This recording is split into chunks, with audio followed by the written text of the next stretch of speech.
יברכך אדוני וישמרך. 예바레크카 아도나이 베이시메레카. 사랑하는 성도 여러분, 오늘 하루도 전지전능하신 임마누엘의 하나님께서 여러분에게 복을 주시고 여러분을 안전하게 지켜주시기를 축복합니다. 아멘. 할렐루야. 죄인된 인간 스스로의 힘으로는 그 죄를 씻을 수 없고 구원받을 수 없음을 알고 자비와 긍휼을 베푸셔서 우리에게 독생자를 보내어 주신 우리 하나님을 찬양합니다. 하늘 영광 버리시고 기꺼이 아버지의 그 소원을 따라 이 땅에 내려오셔서 인간을 구원하기 위하여 속죄 제물이 되어주시고 화목 제물이 되어주시고 또 속건제 제물이 되어주신 우리 주 예수님을 찬양합니다. 이 놀라운 구원의 은총을 깨닫게 하셔서 새롭게 거듭나게 하시고 하늘의 백성 삼아주신 성령님의 놀라운 은총을 찬양합니다. 오늘 1.189 성경 장별 강의 95번째 시간입니다. 오늘은 레위기 5장 말씀을 가지고 하나님의 말씀을 우리가 공부하도록 하겠습니다. 오늘 제목의 말씀은 속죄제와 속건제의 규례와 그 제물. 어제 4장에서 우리가 속죄제에 대해서 살펴보았었죠. 속죄제와 속죄제 드리는 규례와 그리고 그 직분에 따라서 제물이 다르다는 얘기를 하고 어떻게 그 제사를 드리는지에 대해서 우리가 살펴보았습니다. 오늘은 그 속죄제 그 부분을 조금 더 보충적으로 다루고요. 5장에서는. 그리고 이제 오늘 속건제가 무엇인가, 또 속건제는 어떻게 제사를 드리는지 하는 것, 그리고 그 속건제의 제물로서는 무엇이 쓰이는지 하는 것을 우리가 배우게 됩니다. 자, 이 속건제라고 하는 것은 우리가 다른 말로, 오늘날의 말로 벌금이다 또는 죗값이다 이렇게 이해를 하시면 좀 이해하는데 도움이 될 것입니다. 속건제, 이 벌금을 어떻게 내는지, 죗값을 어떻게 치러야 하는지에 대한 이야기가 속건제라는 것입니다. 자, 그래서 속건제는 그 어떤 사람의 범죄하여서 어떤 사람에게 해를 끼쳤을 때 거기에다가 5분의 1에 해당되는, 다시 말해 20%를 더 이렇게 배상을 해야 되는, 배상해야 되는, 벌금을 내야 되는, 그 죗값을 지불해야 되는 그 제사가 바로 속건제입니다. 자, 그래서 이제 구체적으로 이 속죄제에 대해서 조금 더 보충적으로 살펴보고 속건제가 무엇인지 우리 자세히 공부하도록 하겠습니다. 자, 오늘 레위기 5장의 주제 구절은 3절입니다. 만일 부지 중에 어떤 사람의 부정에 닿았는데 그 사람의 부정이 어떠한 부정이든지 그것을 깨달았을 때에는 허물이 있을 것이요. 자, 부지 중에라는 말이 나온 거 보니까 지금 앞에 우리 4장에서 공부했던 속죄제, 그렇죠? 이 속죄제는 부지 중에 범한 죄를 위해서 드리는 제사라고 말씀드렸죠. 그런데 어떤 사람, 부정한 사람을 우리가 부지 중에 이렇게 접촉하게 되었네요. 그런데 나중에 알고 보니까 어떤 사람이 그 사람은 나병 환자요, 그 사람은 유출병 환자요 라고 얘기했을 때 그러면 내가 부정해졌구나, 그것을 깨달았을 때 제사를 드리게 되는 거죠. 자, 여기 그림은 이 거룩하신 예수님께서 나병이 든 이 나병 환자를 이렇게 접촉하는 겁니다. 이것은 이 나병 환자의 부정으로 인해서 거룩하신 예수님이 부정해지는 것이 아니라 이 절대적으로 거룩하신 이 하나님이신 예수님께 이 부정한 자가 예수님을 만짐으로, 예수님이 만져주심으로 이 부정이 떠나가고 오히려 거룩해 하게 되는 원리. 그래서 이 성소에, 성전에 있는 하나님의 임재가 있는 이 성소에 이 어떤 물건이 이 안에 놓여질 때 그것을 우리는 성물이라고 부르죠. 이 어떤 세속적인 물건이 성소에 또는 성전에 있으므로 성전에 계신 하나님이 부정해지는 것이 아니라 이 절대적으로 거룩하신 이 하나님, 거룩하신 분에게 접촉되는 하나님의 임재 앞에 있는 이 물건들이 성물로 변하듯이 이 절대적으로 거룩하신 이 예수님께 이 접촉되는 이 부정한 자들은 오히려 거룩하게 변화되는 역사가 일어나는 거죠. 그러므로 우리가 거룩하신 예수 그리스도 안으로 들어갈 때 우리를 뭐라고 부르죠? 성도라고 부르는 것입니다. 이 거룩하신 주님께서 우리를 거룩하게 만들어서 우리를 성도라고 부르는 것입니다. 그래서 이 레위기 5장에서 이제 그 속죄죄에 대해서 보충 설명을 좀 더 하고요. 그 다음에 속건죄에 대해서 이제 설명을 하는데 오늘 이 레위기 5장 3절의 이야기는 이 속죄죄에 대한 보충 설명을 하는 것입니다. 자, 어떤 때 속죄죄를 드리는가? 이제 부정한 사람과 접촉되었을 때, 이제 우리 본문에서 이 내용이 자세히 나올 것입니다. 자, 이제 우리 그 다음에 어떤 내용들이 오늘 본문에 나오는지 우리 주제들을 소주제들을 살펴보도록 하겠습니다. 자, 5장의 소수제들 첫째, 속죄제를 드려야 하는 여러 가지 죄들. 자, 예를 들어서 이런 죄들은 속죄제를 드려라라고 이제 그 예시를 이제 들고 있습니다. 1절에서 6절에 그리고 가난한 자를 위한 속죄 제물. 이 속죄 제물로 주로 이제 짐승들, 소, 양, 염소 이런 걸 드렸다 그죠? 그런데 가난한 자는 이런 것으로 제물을 드릴 수 없을 때 하나님께서 이들을 배려하여서 이런 그 짐승들 대신에 값비싼 짐승 대신에 그 어떤 것을 드리라고 말씀하는데 그것이 무엇인지 살펴보겠습니다. 그리고 이제 속건제로 넘어가는데요. 자, 속죄제는 7절에 13절로 끝나고 14절로 19절에서는 드디어 오늘 이제 주제인 속건제에 대해서 나옵니다.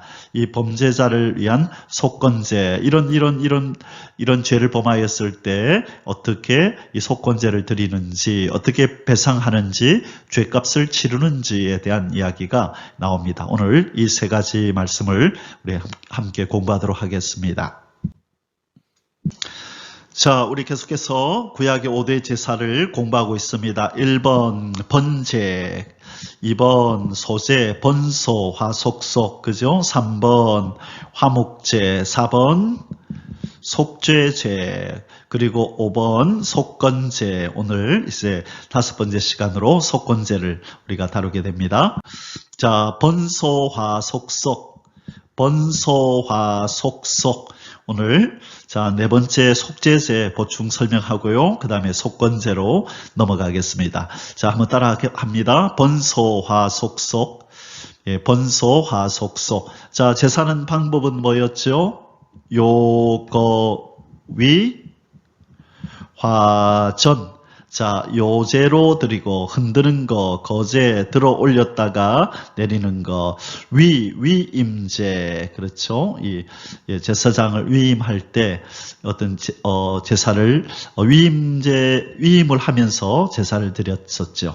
그래서 이것은 그냥 참고로 알아놓으시고 보통 제사 드리는 방법 그러면 요 네 가지를 보통 얘기를 합니다. 그러나 어떤 또 책에 보면 위임제도 그 제사 드리는 방법이다 그렇게 얘기를 했기 때문에 제가 이렇게 넣어 놓았습니다. 그래서 요거 화제 불로 태우는 거, 전제 이제 기름을 붓는 거, 그죠? 이렇게 부어서 어떤 제물에다가 그 기름을 부어서 이렇게 드리는 제사 방법, 전제라고 합니다. 요거 화전, 번소, 화속소. 자, 이제 지금쯤 되면 다 기억이 이제 나시고 이렇게 암기가 되었을 줄 믿습니다. 자, 오늘 이제 우리가 다루게 될 것은 어제 배웠던 우리 속죄제와 그리고 오늘 새롭게 속건제에 대해서 살펴보는데요. 이 속건제는 이 흠없는 수양으로 하나님 앞에 드리고 이것도 의무적인 제사입니다. 속죄제도 의무적인 제사였죠. 그리고 나머지 번소화, 번제, 소제, 그리고 화목제는 자원제였었습니다. 그죠?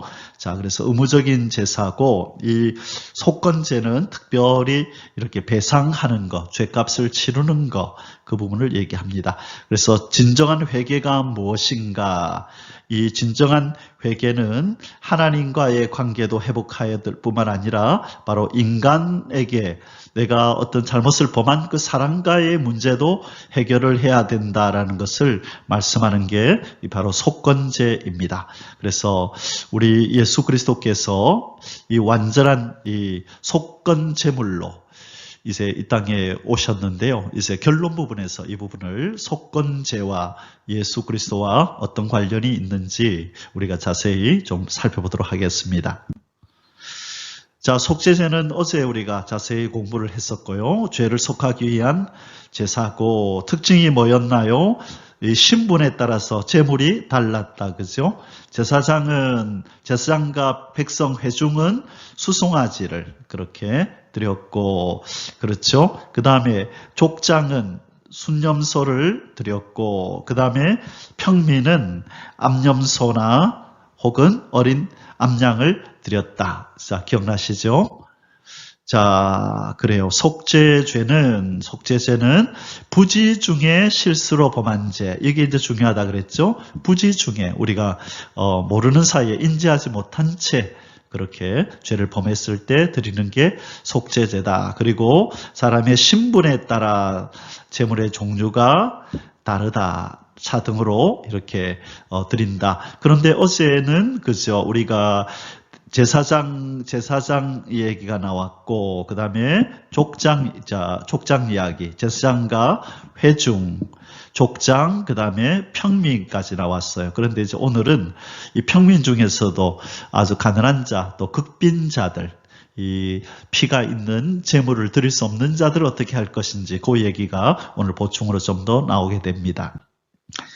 자, 어저께 우리가 배웠던 내용, 제사장, 대제사장은 수소로, 회중도 수소로, 그렇죠? 그 다음에 족장은 순념소로, 평민은 암염소 또는 암양으로, 그 다음에 오늘 이제 이 부분이 나옵니다. 자, 빈민, 가난한 사람은 비둘기 2마리로, 그 다음에 아주 더 가난한 사람은 이 밀가루, 고운 가루로 이렇게, 속죄제를 드려도 된다는 부분, 이제 오늘 나오게 될 겁니다. 자, 그리고 이제 오늘 우리가 살펴보게 될 것이 바로 이 속건제입니다. 속건제는 하나님의 성물을 범하거나 거룩한 물건을 잘못 이렇게 다루어서 죄가 된 경우, 그리고 계명을 어겼을 때, 그리고 세 번째 이웃에게 손해를 끼쳤을 때 드리는 제사입니다.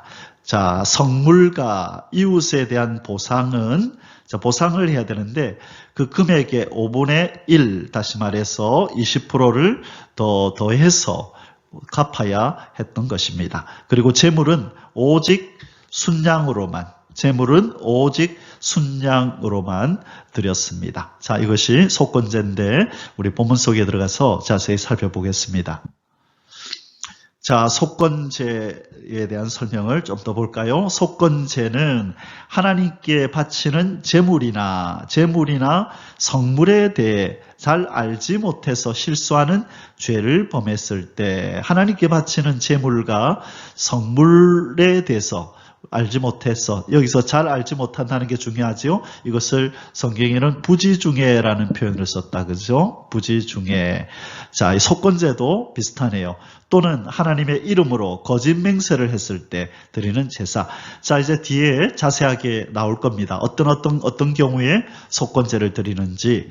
죄를 용서받기 위해 드리는 제사라는 점에서 속죄제와 유사하지만, 자, 속죄제도 죄를 용서받기 위해서 드리는 제사고 속건제도 마찬가지입니다. 서로 비슷한 것 같은데 피해를 배상한다는 점이 다르다. 뭐는 피해를 배상해야 된다? 속건죄는 피해를 배상을 해줘야 된다. 몇 프로? 20%를 더해서 배상해줘야 된다. 이 배상은 반드시 하나님과 사람 두 대상 모두에게 이루어져야 된다. 하나님에게도 배상하고 사람에게도. 하나님의 성물을 잘못 다뤄서 이렇게 어떤 잘못을 죄를 범했으면 하나님께 배상하고 사람에게 잘못했으면 사람에게도 배상해야 된다. 이 두 대상에게 다 배상을 해야만 그 죄가 용서되는 것입니다. 배상할 때는 피해액의 5분의 1, 20%를 더해 돌려줘야 한다. 과도하지 않은 수준에서 배상하도록 한 것은 죄를 뉘우친 사람이 일상으로 돌아가서 생활할 때 무리가 없게 하신 하나님의 배려다. 20%면 5분의 1이면 그렇게 과하지 않다. 재산 탕진할 정도가 아니라 자기 잘못에 대해서 뉘우치고 회개하는 그리고 배상을 해야만 하는 그 사람에게 정성을 보이는 그 사람을 위로하는 차원에서 20%라고 하는 것은 그렇게 강한 것이 아니다라고 하나님께서 생각하신 모양입니다. 그래서 20%를 더해서 보상하는 그 제사가 바로 속건제다. 그렇게 이해하면 되겠습니다. 자, 이제 본론으로 들어가서요. 첫 번째, 속죄죄를 드려야 하는 여러 가지 죄들, 속죄죄를 드려야 하는 여러 가지 죄들, 속죄죄는 언제? 부지 중에 범한 죄, 그죠? 부지 중에 범한 죄. 자, 그래서 오늘 여기에서는, 본문에서는요, 이 부지 중에 범한 죄 중에 어떤 것들이 있는가 하는 것을 지금 나열을 합니다. 자, 1절에서 6절 살펴보겠습니다. 첫째, 저주하는 소리를 듣고도 증언을 거부하는 죄, 증언을 거부하는 죄, 증인이 되기를 거부하고 그리고 자기가 보고 들은 그 사실을 이렇게 재판정에서 이렇게 사람들에게 알리는 것을 거부하는 것도 하나님은 죄라고 여기고 이 죄를 범하면 나중에 그 생각하기를 처음에는 내가 그럴 수도 있지 했다가 사람들에게 이렇게 질책을 받고 네가 어떻게 그럴 수 있느냐 그것은 죄야. 그러는 가운데 이제 스스로 양심의 가책을 느낄 수도 있지만 주변에서 그것은 죄라고 얘기를 할 때 뒤늦게 깨닫고 내가 죄를 범하였구나라고 했을 때 이제 속죄의 죄를 드려야 되는 것입니다. 자, 부지 중에 그죠? 자기가 이것이 죄인지를 좀 몰랐는데 나중에 가만히 듣고 보니까 이게 죄가 맞구나라고 판단이 되었겠죠. 그래서 이런 경우에는 속죄죄를 드려야 한다. 자, 1절입니다. 만일 누구든지 저주하는 소리를 듣고서도 증인이 되어 그가 본 것이나 알고 있는 것을 알리지 아니하면 그는 자기의 죄를 져야 할 것이요 그 허물이 그에게로 돌아갈 것이며. 자, 누가 이 저주하는 것은 예를 들면 우리가 출애굽기에 배웠었는데요. 부모를 저주하면 그것은 무슨 죄가 되죠? 이건 사형죄가 됩니다. 그죠? 이 저주하는 것, 또 하나님을 저주하는 것, 이 부모를 저주하거나 또 하나님을 저주하는 것, 이런 것들은 이제 사형에 속하죠. 그런데 예를 들면 부모나 하나님을 저주하는 것을 듣고도 그 사람이 이제 나는 죄가 없습니다. 그러는데 이 사람이 이제 증인이에요. 증인이면은 자기가 분명히 보고 들은 것을 말을 해야 되는데 그냥 묵인하고 또 어떤 정 때문에 증인으로 나서기를 이렇게 주저하는 것, 그것은 죄라는 것입니다. 이 세상에는 이 법이 있고 그죠? 세상에는 법이 있고 이 법에 따른 재판이 있고 이 재판을 통하여서 처벌을 받게 되는 이것이 어떤 한 사회를 건강하게 유지하는 어떤 안정된 생활의 틀을 유지하는 그런 어떤 이 방편이잖아요. 그래서 이 재판이라는 것, 이것은 참 중요합니다. 그죠? 그런데 재판은 어떤 심정적인 판단만 가지고 이제 재판장이 네가 죄인인 것 같은데 그런 어떤 심정적인 판단만 가지고는 재판이 이루어질 수 없습니다. 그래서 반드시 그것을 보고 들은 증인이 필요하죠. 그래서 증인으로 와달라고 증언을 해달라고 요청을 하는데 이 자진해서 알고 있는 바를 어떤 정 때문에 말하지 않거나 또는 잘못 말하거나 그렇게 했을 때 자기는 그것이 죄가 아닌 줄 알았는데 다른 사람들의 말을 들어보니 이것이 죄다. 아, 잘못했구나. 그죠? 그렇게 했을 때 하나님 앞에 속죄제를 드리는 겁니다. 부지 중에 잘못했구나라는 걸 깨달은 거죠. 자, 그리고 두 번째 속죄제, 부지 중에 또 어떤 죄를 지을 수 있을까요? 부지 중에 그것은 바로 부정한 들짐승의 사체를 만지거나 부정한 가축의 사체를 만지거나 부정한 곤충의 사체를 만진 죄가 이렇게 알려지면 이제는 속죄를 드려야 하는 겁니다. 그래서 어떤 사람이 그냥 이 하나님께서 부정하다고 하는 이 동물들의 사체가 이렇게 땅에 있었는데 자기도 모르게 지나가다가 스친 거예요. 그런데 이 사람은 못 봤어요. 그냥 다른 바쁜 일 때문에 뛰어가다가 이 사체가 있는지도 모르고 그냥 스치고 지나갔는데 옆에서 그걸 누가 본 거예요. 그럴 때 당신 그 사체를 접촉했어 라고 했을 때 그때 부지 중에 사체를 만졌다 그죠? 접촉했다 그죠? 그럴 때에 드리는 제사가 속죄제라는 것입니다. 자, 2절에서 3절에 만일 누구든지 부정한 것들 곧 부정한 들짐승의 사체나 부정한 가축의 사체나 부정한 곤충의 사체를 만졌으면 부지 중이라고 할지라도 그 몸이 더러워져서 허물이 있을 것이요 만일 부지 중에 어떤 사람의 부정에 닿았는데 어떤 사람의 부정, 자 앞부분에서 말씀드렸죠. 이 나병이나 그죠, 유출병이나 이런 어떤 병들을 의미하는 거죠. 또 피부병도 들어가죠. 피부병 뭐 이런 것들, 자 이런 것들을 가지고 있는 사람과 접촉했을 때 혈류병 그죠? 그런 사람과 닿았는데 그 사람의 부정이 어떠한 부정이든지 그것을 깨달을 때에는 허물이 있을 것이요. 그래서 지나가다 어떤 사람을 스치고 지나갔는데 알고 보니까 그 사람이 나병 환자였다. 또 혈류병 환자였다. 어떤 사람이 얘기를 해줄 때에 아차 내가 부정해졌구나. 그때 부지 중에 부정해졌으므로 속죄제를 드리게 된다. 바로 이런 뜻입니다. 자, 그리고 세 번째 속죄제를 드려야 하는 이 죄가 무엇인가? 바로 경솔하게 함부로 맹세하는 죄. 자, 경솔하게 함부로 맹세하는 이 죄를 범했을 때도 속죄제를 드려야 한다라고 말씀합니다. 자, 이것은 무슨 말이죠? 경솔하게 함부로 뭘 하겠다고 맹세를 해놓고 그것을 이행하지 않은 죄입니다. 자, 그런데 자기는 맹세해놓고 잊어버렸어요. 잊어버린 거예요. 시간이 지나고 또 그것을 이행할 만한 환경이 조성이 안 되고 여건이 안 돼서 그냥 흐지부지하고 잊어버렸는데 뒤늦게 어떤 사람이 당신 지난번에 그렇게 맹세해놓고 왜 이행하지 않소? 라고 했을 때 아차 내가 그랬구나 하고 그때는 이제 부지 중에 이 함부로 맹세하는 죄를 범하고 이행하지 않았잖아요. 그래서 그게 이제 죄가 되는 겁니다. 맹세해놓고 이행하지 않아서 그때에 드리는 제사가 바로 속죄제다. 부지 중에 맹세를 하고 어겨버린 거죠.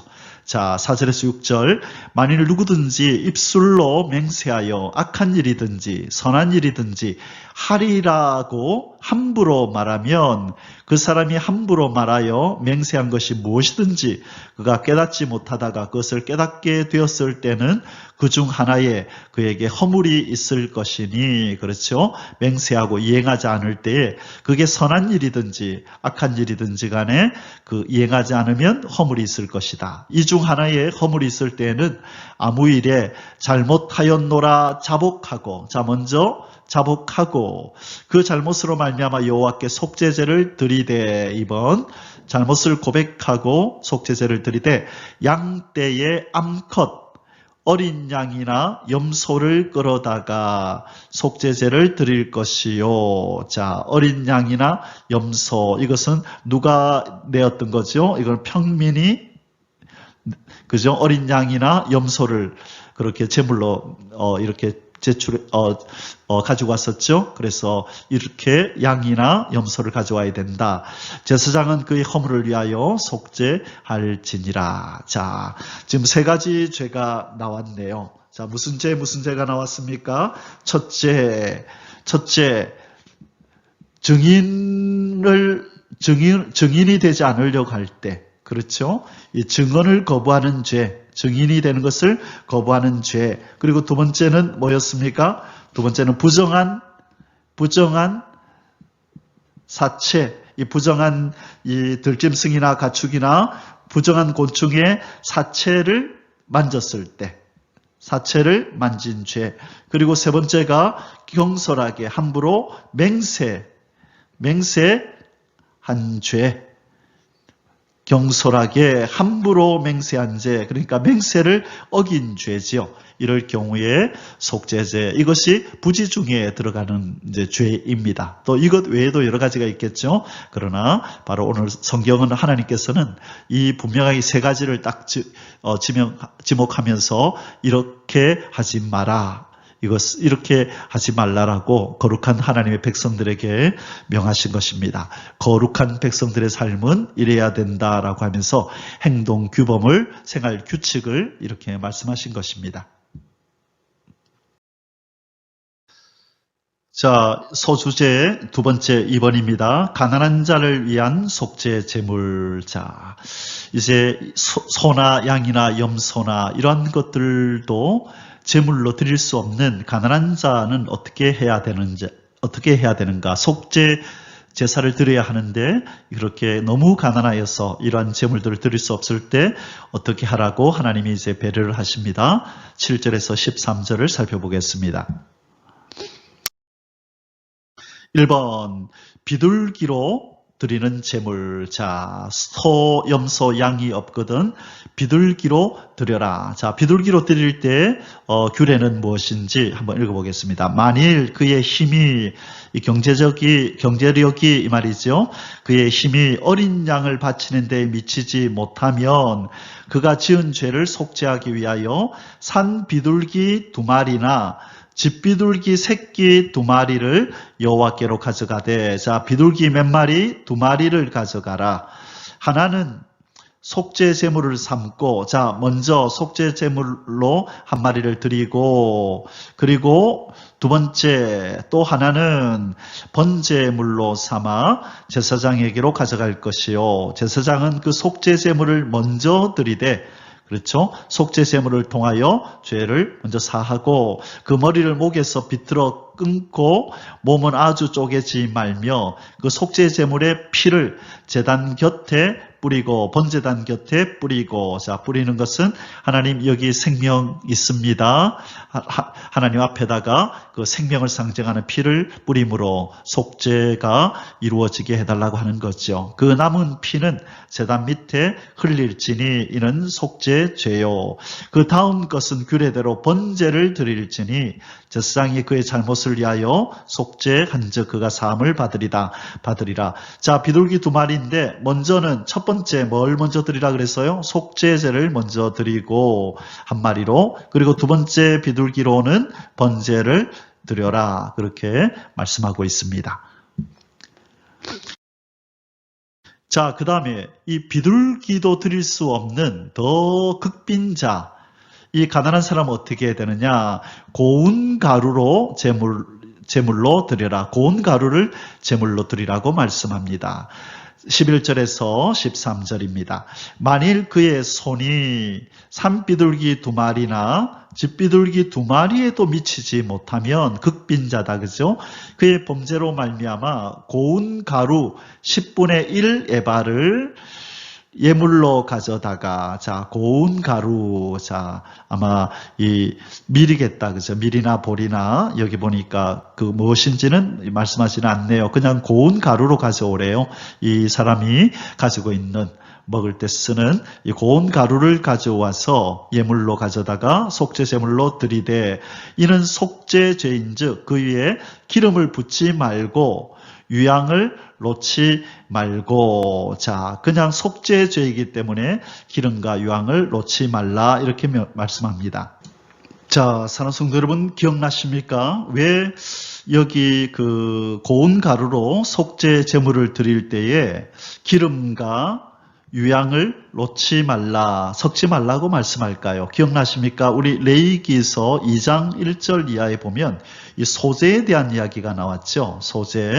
소제로 하나님 앞에 드릴 때는 그 고운 가루에다가 기름과 유향을 섞었다, 그죠? 그래서 기름은 생명의 근원, 힘의 근원, 생명의 근원을 의미한다고 말씀드렸고, 그 다음에 이 유향은 뭐였죠? 기쁨, 경건한 기쁨을 의미한다 그랬어요. 그런데 지금 이 죄를 통회하면서 아파하면서 하나님 앞에 드려야 하는 이 속죄 제물을 드리고 있는데 거기에다가 기쁨의 의미를 가진 유향을 놓는다든지 또 기름을 놓는다든지 이렇게 하는 것은 이거는 이 의미에 맞지 않다라고 그렇게 하나님이 여기신 것 같아요. 그래서 신학자들은 이 기쁨, 기름과 유황은 이 기쁨으로 드리는 어떤 소재에 그렇게 사용되는 것인데 이것이 지금 죄를 슬퍼하면서 회개하는 마음으로 드리는 이 속죄 제물에 섞는 것은 합당치 않다. 그래서 하나님이 이렇게 섞지 말라고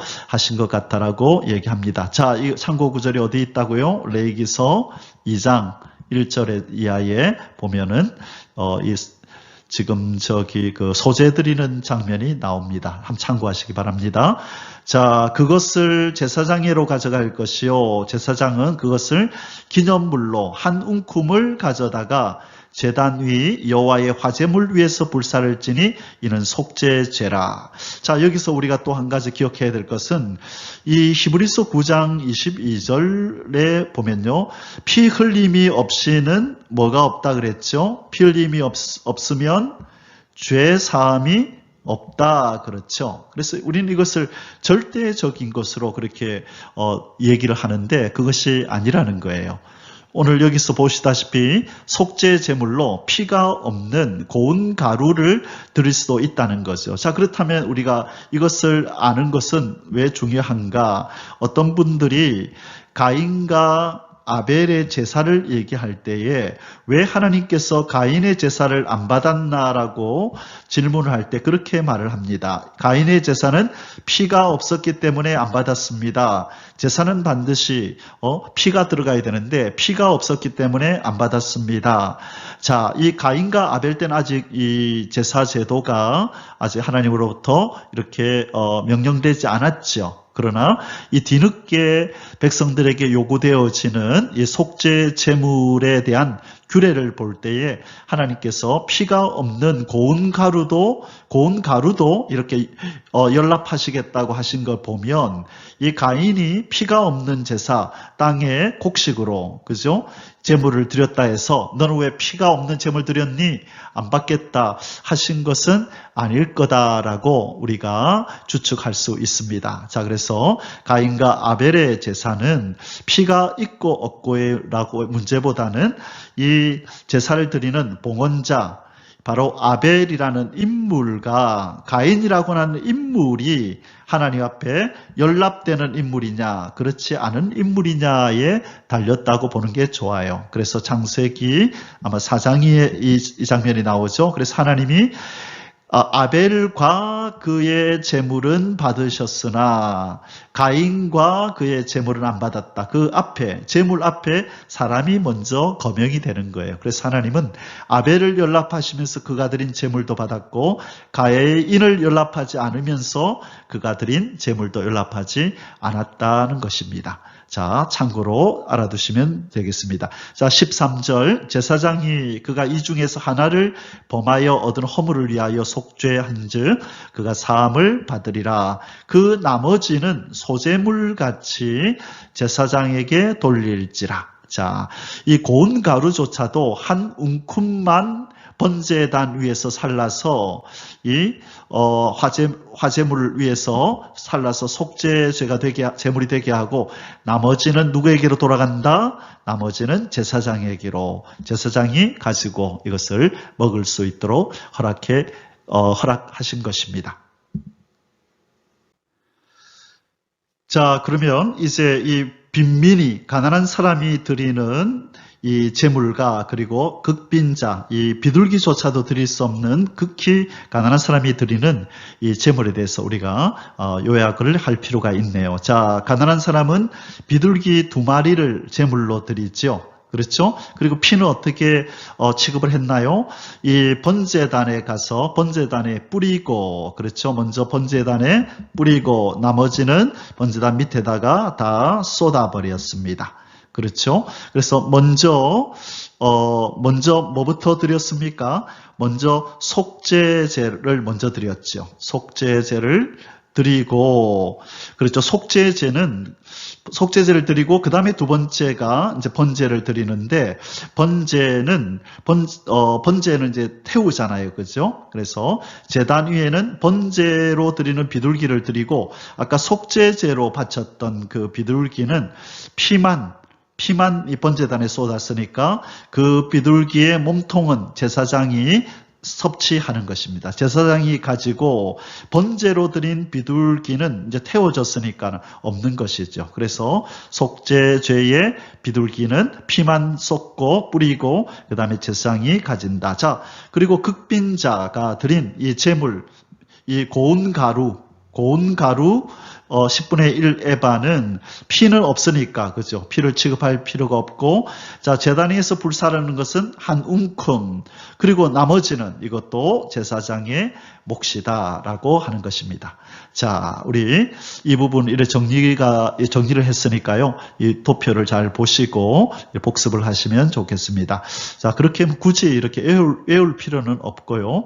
하나님께서 왜 이렇게 이 사람에 따라서 제물을 달리하라 그러는지, 또 제물에 따라서 제사를 드리는 절차를 다르게 하라 그러는지, 피를 다르게 취급하고, 이것은 하나님의 전지전능하신 하나님의 아주 섬세하신 아주 거룩을 향한 이 성화를 향한 하나님의 절대 기준이 분명히 있다는 것, 하나님의 규례대로 하나님께서는 우리가 행하기를 원하고 하나님의 기준에 따라서 우리가 그렇게 실천하기를 원하신다. 하나님은 맺고 끊는 것이 분명하고 또 그 기준이 높다. 두루뭉실한 그런 어떤 거룩의 개념을 가져서는 안 되고, 하나님 말씀에 순종할 때도 두루뭉실하게 이 정도면 됐지가 아니라 처음부터 끝까지 하나님이 명하심을 쫓아 그대로 규칙을 따라서 해야만 하나님이 기뻐하신다는 것을 우리에게 알려주시는 그런 어떤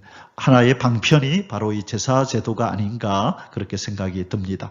그래서 그냥 우리 제사제도를 공부할 때 지루하다는 그런 마음으로만 읽지 마시고, 하나님은 이렇게 나를 향하여 기대하심이 분명하구나, 내가 이렇게 철저하게 순종하기를 원하시는구나라고 이런 은혜롭게 이 주님의 마음을 우리가 이해할 수 있었으면 좋겠습니다. 자, 이제 세 번째 마지막 소주제를 공부하도록 하겠습니다. 범죄자를 위한 속건제. 자, 드디어 속건제가 나왔다. 그죠? 자, 14절에서 19절 말씀, 우리 이제 속건제에 대한 공부를 하도록 하겠습니다. 자, 레위기 5장에 이제 나오는 이 속건제에 대한 개요를 잠시 설명합니다. 자, 속건제의 히브리어로 아샴은 이 죄책이라는 뜻입니다. 허물을 속해주는 제사라는 뜻에서 속건제라고 부릅니다. 자, 이 죄에 대한 배상을 해주는 배상제라고도 합니다. 자, 죄에 대해서 배상을 해준다고 배상제라고 부르기도 합니다. 그리고 세 번째로 죄의 빚을 갚는 제사입니다. 죄를 지었는데 어떤 이 하나님께나 또 사람에게 어떤 재산상의 해를 입혔을 때에 그것을 배상해 주는 것이죠. 자, 무엇으로 배상하느냐? 순양 한 마리로 속건제를 드리고, 자, 순양 한 마리로 속건제를 드린 다음에 그 피해를 입힌 그 원금에다가 5분의 1, 몇 프로? 20%를 더해서 배상을 해라라는 것입니다. 자, 이것은 궁극적으로 뭘 의미하느냐? 속건제물 대신 예수 그리스도께서 모든 죄의 값을 갚아주실 것을 예표합니다. 자, 속건제물 대신 예수 그리스도를 나타낸다는 것입니다. 이것은 우리 결론에서 좀 더 예수님과 연관해서 살펴보도록 하겠습니다. 1번, 성물에 대하여 범죄한 자를 위한 속건제, 성물. 자, 성전에 있는 물건에 대하여 범죄한 자를 위한 속건제. 자, 하나님의 성물, 예를 들면, 어떤 사람이 그죠? 제사장이 먹는, 이렇게 떡을 먹는다든지, 또 어떤 그 번제단을 또 이렇게 만지다가 망가뜨린다든지, 또 해서는 안 되는 일을 했을 때에 이 성물에 대하여 범죄한 경우에 속건제를 드린다. 어떻게 하는지 14절에서 16절 보겠습니다. 여호와께서 모세에게 말씀하여 이르시되 누구든지 여호와의 성물에 대하여 부지 중에 범죄하였으면 여호와께 속건제를 드리되 내가 지정한 가치를 따라 성소의 세겔로 몇 세겔 은에 상당한 흠없는 순양을 양떼 중에서 끌어다가 속건제로 드려서 순양을 드리라. 흠없는 순양을 드려라. 그 값에 해당되는, 그죠? 성소의 세겔로 몇 세겔 은에 상당한 흠없는 순양을 양떼 중에서 끌어다가 속건제로 드려서 성물에 대한 잘못을 보상하되 그것의 5분의 1, 20%를 더하여 제사장에게 줄 것이요. 제사장은 그 속건제의 순양으로 그를 위하여 속죄한즉 그가 사함을 받으리라. 아멘. 자, 사랑하는 성도 여러분, 그러면 이 성물에 대하여 범죄한다는 것이 무슨 뜻인가 우리가 좀 이해할 필요가 있겠죠. 자, 성물에 대하여 범죄한다는 것은 첫 번째, 하나님께 바치겠다고 서원하고도 서원을 이행하지 않은 것. 자, 하나님 앞에 제가 이것을 바치겠습니다 해놓고 그 바치겠다고 한 그 물건을 하나님 앞에 바쳤으면 그거는 성물이 되는 거죠. 그런데 그것을 바치겠다고 서원해놓고 바치지 않은 것이 있을 때 그것이 바로 성물에 대하여 범죄한 것이라는 겁니다. 그러면 그것을 이제 이렇게 범죄했을 때 어떻게 해야 되느냐? 속건제를 드리고 이제 모세가 그 가치를 정하는 겁니다. 네가 바치겠다고 한 것은 어떤 것인데 그것은 가치가 이 정도 된다라고 했을 때 속건제를 순양으로 드리고, 그렇죠? 순양으로 드리고 이 바치겠다고 한 것에 그 값을 모세가 정하면 그것에다가 더하기 20%를 더해서 이제 속건제물은 이제 순양으로 드리되 이제 배상을 해야 되는 것입니다. 누가 정한다고요? 모세가 가치를 정하고 가격을 매기는 거죠. 네가 바치겠다고 한 물건의 값은 이 정도다. 그러니 20%를 더해서 제사장에게로 주어라 한다는 거예요. 자, 두 번째, 제사장이 먹는 제사장의 음식인, 그죠? 제사장의 거룩한 음식을 먹었다거나, 그렇죠? 예를 들면 어떤 아이가 생각 없이 그냥 제사장만이 먹을 수 있는 음식을 먹었다거나 이런 경우에도 바로 성물에 대하여 범죄한 것이 되고, 이때 순양으로 제사를 드리고, 그리고 이제 모세가 그 가치를 정하겠죠. 그 제사장이 먹는 음식의 가치는 이 정도다라고 가치가 정해지면 거기에다가 20%를 더해서 제사장에게 배상해야 되고, 자, 그 다음에 이제 세 번째가 뭐냐면요. 아까 1번과 좀 비슷하지만 1번은 하나님 앞에 서운하고 갚지 않은 거죠. 그런데 이 3번에서는 하나님께 드릴 하나님께 헌물, 어떤 물건을 드리겠다고 분명하게 어떤 것을 지명해서 그것을 드리겠다고 했는데 그러지 않았을 때, 자, 1번은 하나님께 뭘 하겠다고 서원을 했는데 안 했을 때, 그리고 3번은 하나님께 어떤 물건을 드리겠다고 해놓고 드리지 않았을 때 이것도 속건제물로 순양을 드리고, 그리고 그 드리겠다고 한 것이 무엇인지를 모세가 보고 가치를 정하면 거기에다가 20%를 더하여 배상해야 된다는 것입니다. 자, 그래서 이 속건제는요, 하나님의 성물에 대해서는 이렇게 해야 되고, 이제 또 사람에게 대해서도 그렇죠. 이렇게 또 속건제를 드리고 배상을 해야 될 일이 일어나겠죠. 자, 그러면 그 다음을 한번 보도록 하겠습니다. 자, 2번 여호와 하나님의 계명을 부지중에 범한 자를 위한 속건제. 자, 5장 17절에서 19절까지 말씀을 읽어보겠습니다. 만일 누구든지 여호와의 계명 중 하나를 부지중에 범하여도 허물이라 벌을 당할 것이니 그는 네가 지정한 가치대로 내가 지정한 가치대로 양떼 중 흠없는 순양을 속건제물로 제사장에게 가져갈 것이요 제사장은 그가 부지중에 범죄한 허물을 위하여 속죄한즉 그가 사함을 받으리라. 이는 속건제니 그가 여호와 앞에 참으로 잘못을 저질렀음이니라. 자, 여기에서 내가 지정한 가치대로, 이것은 모세지요. 그러니까 가치를 정하는 사람은 누구다고요? 바로 모세가 그 가치를 정하는데, 자, 여기서 여호와의 계명 중 하나를 범하여도라고 했을 때 이 여호와의 계명은 우리 앞에서 출애굽기에서 공부했었습니다. 613가지의 이 하나님의 율법이 있죠. 이것은 하나님을 대하여 말씀하시는 것도 있고 또 인간을 대하여 인간과의 관계에서 그죠? 지켜야 될 규범이 있었죠. 하나님 법이 있었는데 이것을 부지중에 범하였을 때 이것도 허물인데 속건제를 드리라. 우리가 앞에서 그죠? 그 속죄제 얘기할 때에 속죄제가 부지중에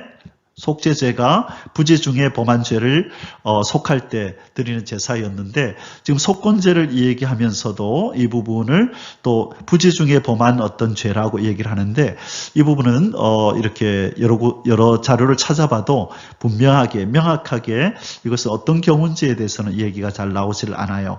그래서 어떤 이 계명 중 하나를 범했는데 이때 속건 제사를 드려야 되는 어떤 그 죄가 있나 봐요. 이것은 아마 모세가 그것을 판단하고 그렇게 정의를 내리는 그런 어떤 죄였는 것 같습니다. 자, 이 부분에서는 명확하게 말씀하지는 않으니까 이 부분은 그냥 넘어가도록 하겠습니다. 자, 사람과 사람 사이에서 뭔가 잘못했을 때에 이제 순양을 제사장에게 드리고, 그렇죠? 그 다음에 제사상의 피해는 20%를 더해서 배상해라. 자, 속건제로는 뭘 바치고? 순양을 바치고, 그리고 20%를 더하여 배상하라. 자, 그렇죠? 자, 여기 순양을 바치고, 20%를 더해서 배상하라. 자, 20% 이제는 눈에 확 띄시죠? 이제는 기억이 나실 겁니다.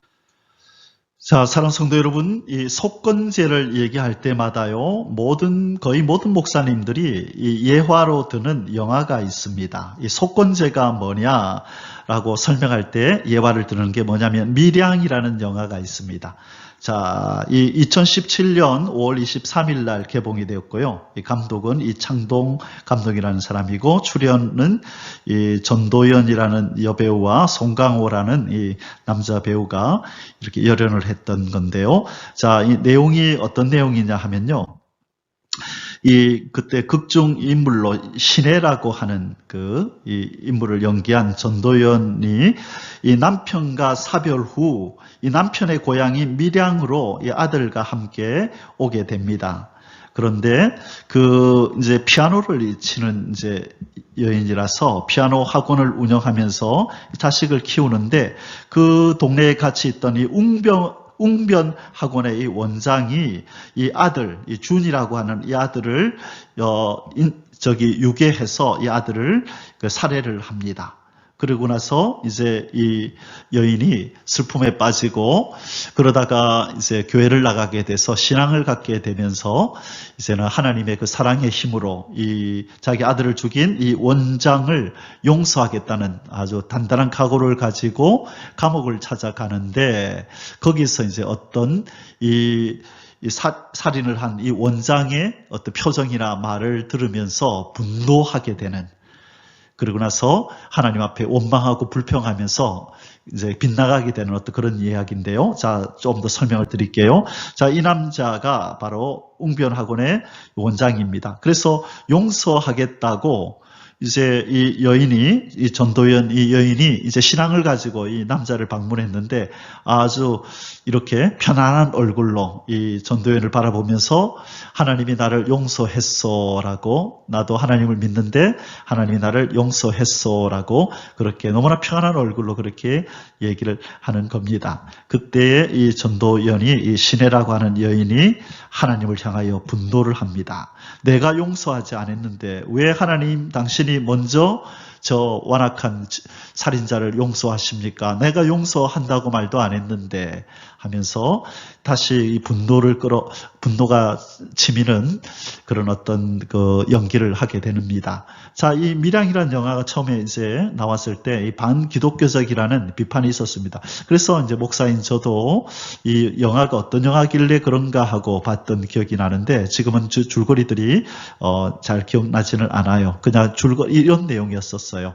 자, 오늘날 회개를 너무나 단순하고 쉽게 생각하는 기독교인들에게 참된 속건제의 의미를 돌아보게 하는 영화이다. 자, 그러니까 이 사람, 이 웅변학원의 원장이 속건제를 이해를 못한 거지요.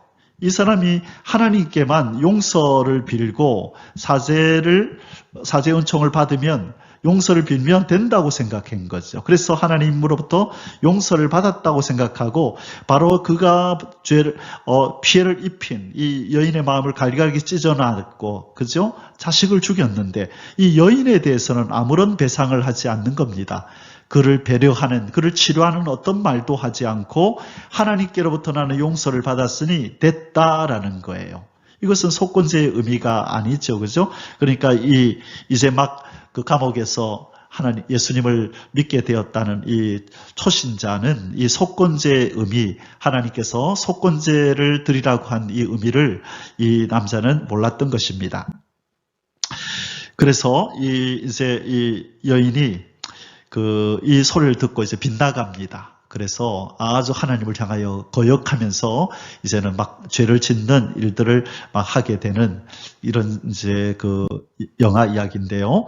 그래서 지금 용서하겠다고 다 비장한 각오로 찾아갔지만 너무나 태연하게 하나님으로부터 용서받았다고 자신만만해하고 전혀 용서해달라는 말을 하지 않는 이 웅변학원 이 남자를 보면서 이 여인이 참 분노하는 장면. 자, 여기서 이제 결론은 그것입니다.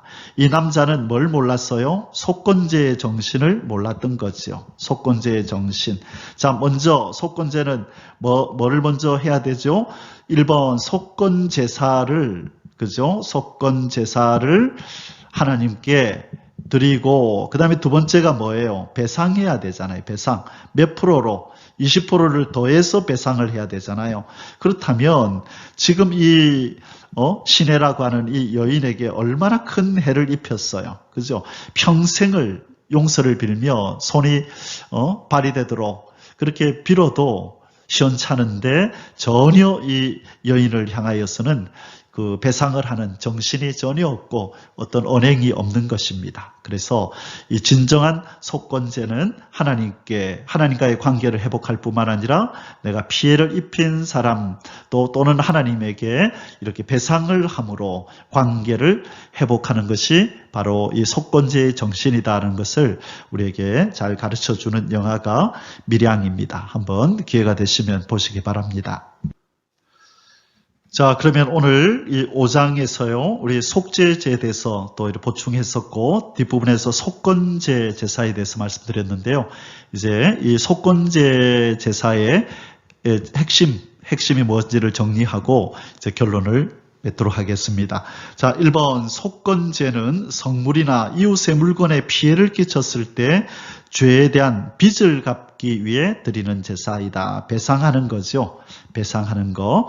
자, 그 다음에 하나님께 속건제를 드리면서 동시에 손해를 끼친 자에게도 반드시 원금 플러스 20%의 배상을 해야 하는 배상제이다. 자, 속건제는 배상제이다. 3번, 속건제물이신 그리스도께서 우리가 범한 모든 죄의 빚을 당신의 피값으로 갚아주실 것에 대한 예표이다. 바로 예수님은 무슨 제물? 속건제물이시다. 자, 결론에서 이 구절이 나올 겁니다. 4번, 사람에게 죄를 범하였을 때 하나님에게 회개하는 동시에 사람과도 해결해야 된다. 사람과의 관계가 해결이 돼야 됩니다. 이 메인 거 풀어야 됩니다. 갚을 것 있으면 갚고 용서를 빌어야 될 것 있으면 용서를 빌어서 하나님과의 관계도 회개로 회복하고 사람과의 관계도 배상으로 용서를 비는 것으로 이렇게 해결해야 된다는 것이 바로 속건제의 제사에 대한 제사의 정신인 것입니다. 자, 이제 결론의 말씀을 맺겠습니다. 허물진 죄인들을 위해 속건제물이 되어주신 예수 그리스도. 이 속건제물이라는 이 단어가 이사야 53장 10절에 나옵니다. 여기 속건제물이라는 말씀이 나오는데요. 한번 읽어보도록 하겠습니다. 10절, 여호와께서 그에게 상함을 받게 하기를 원하사. 하나님께서 그 아들 예수 그리스도가 상함을 받게 하시기를 원했대요. 상함을 받기를 원하셨다는 겁니다. 그리고 질고를 당하게 하셨은즉 그의 영혼을 속건제물로 드리기에 이르면, 자, 예수 그리스도를 속건제물로 드렸대요. 그리고 에베소서 2장 1절에 보면 그는 허물과 죄로 죽었던 너희를 살리셨도다. 자, 우리의 죄 때문에 그분이 예수님이 죽으셨고 우리의 허물 때문에 우리의 잘못, 이 이웃에게나 하나님에게나 어떤 물건에 해를 끼치는, 해를 입히는 그런 허물진 행위도 했다는 거죠. 자, 그러면 우리가 근원적으로 인간은 어떤 해를 하나님께나 사람에게 입혔습니까? 자, 하나님의 성물을 우리가 망가뜨렸습니까? 우리는 구약시대 사람이 아닌데요. 우리는 하나님의 성물을 망가뜨렸죠. 뭘 망가뜨렸나요? 세상을 망가뜨렸고, 그리고 인간을 망가뜨리죠. 우리 인간의 죄인의 이 죄성으로 말미암아 하나님이 아름답게 만든 하나님의 성물인 이 세상의 자연을 망가뜨리고 생명체들을 죽이고 괴롭히고, 그렇죠? 하나님의 형상대로 만든 인간을 우리가 속이고 슬프게 하고 아프게 하고, 이 하나님의 성물인 바로 자연과 그렇죠? 바로 인간을 향하여 우리는 해를 입힌 것입니다. 그래서 우리 이 하나님의 성물에 그리고 인간에게 해를 입힌 우리를 위하여 예수님은 속건제물로 이 땅에 오신 것입니다. 우리의 죄를 없애기 위해서 속죄제물이 되시고, 그리고 우리의 허물을 없애기 위해서 속건제물이 되신 예수 그리스도를 우리는 찬양해야 하는 것입니다. 그래서 이분은 우리 인간이 하나님을 향하여 범한 모든 죄된 것, 허물진 것들, 해를 입힌 것들, 이 모든 과오들을 예수 그리스도가 십자가에서 다 사하시고 배상을 하신 것입니다. 그러므로 하나님께서 우리를 용서하시고 그 품에 다시 안아주신 것입니다. 할렐루야, 우리 주님을 찬양합니다. 그러면 이제 우리는 어떻게 해야 될까요? 다시는 이제 우리 자신을 위하여 살지 말고 우리를 대신하여 속건제물로 죽으신 예수 그리스도를 위하여 우리는 살아야 합니다. 그분이 우리의 모든 죄와 우리의 허물을 다 제거하시고 우리가 해를 입힌 것 배상해 주셨기 때문에 이제는 우리의 은인인 예수 그리스도를 위해서 살아야만 합니다. 고린도후서 5장 14절 15절에 그리스도의 사랑이 우리를 강건하시는도다. 우리가 생각하건대 한 사람이 모든 사람을 대신하여 죽었은즉 모든 사람이 죽은 것이라. 한 사람 예수 그리스도가 우리를 위하여 죽으셨기에 우리 모두는 죽은 것이라. 그가 모든 사람을 대신하여 죽으심은 살아있는 자들로 하여금 다시는 그들 자신을 위하여 살지 않고 오직 그들을 대신하여 죽었다가 다시 살아나신 이 예수 그리스도를 위하여 살게 하려 함이라. 아멘. 자, 우리의 속건 제물이 되신 예수 그리스도를 위해서 이제 남은 예수 그리스도를 위해서 우리의 남은 생애를 살아드리고 이제 우리가 주님 앞에 보답하는 마음으로 억만분의 1이라도 갚을 수 있겠습니까마는 그러나 우리의 생명을 다하고 우리의 달란트들을 다해서 우리 주님을 기쁘시게 해드리는 그런 삶을 사시기를 주님의 이름으로 축복합니다. 오늘 하루도 우리 주님의 보호 속에서 주시는 평안 속에서 은혜롭게 지내시기를 주님의 이름으로 간절히 축복합니다. 아멘. יברכך